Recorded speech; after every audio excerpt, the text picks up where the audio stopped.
दिल्ली में बीजेपी का 26 साल का वनवास आखिर खत्म हुआ। वही हुआ जिसकी भविष्यवाणी पीएम मोदी ने 2 फरवरी को कर दी थी। 8 फरवरी को शानदार विजय सभा में हम मिलेंगे। और ये वो जश्न है जो दिल्ली विजय के बाद पीएम मोदी के तय किए वक्त के मुताबिक बीजेपी ने शाम को दिल्ली दफ्तर में मनाया।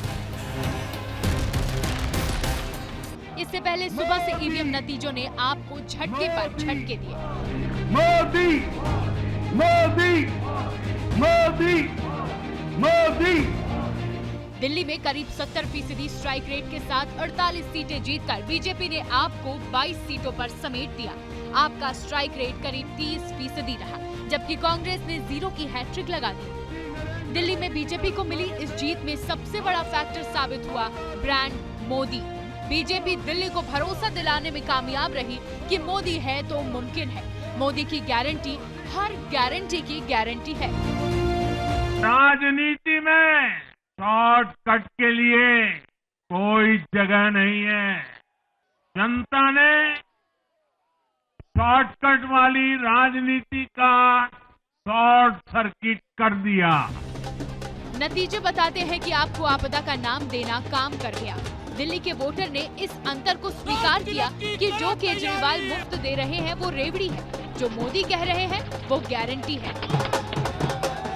दिल्ली के विकास के सामने से एक बड़ी रुकावट आप सब दिल्ली वासियों ने दूर कर दी है।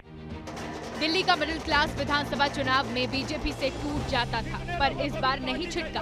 चुनाव से ठीक पहले 12 लाख तक इनकम टैक्स की फ्री करने के ऐलान ने मास्टर स्ट्रोक का काम किया।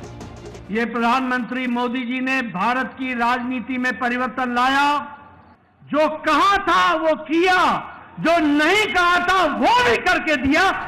दिल्ली में बीजेपी की महीनों पहले से डोर टू डोर मीटिंग, झुग्गियों में नेताओं को रुकने, कच्ची कॉलोनियों में गंदे पानी और गंदगी के ढेरों का नोटिस लेने की रणनीति ने बीजेपी पर भरोसा पैदा किया।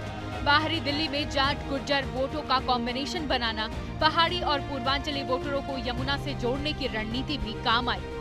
पूर्वांचल के लोगों ने इस रिश्ते को प्यार की, विश्वास की नई ऊर्जा दे दी, नई ताकत दे दी। मैं पूर्वांचल के लोगों का, पूर्वांचल के एक सांसद के नाते विशेष रूप से आभार व्यक्त करता हूं।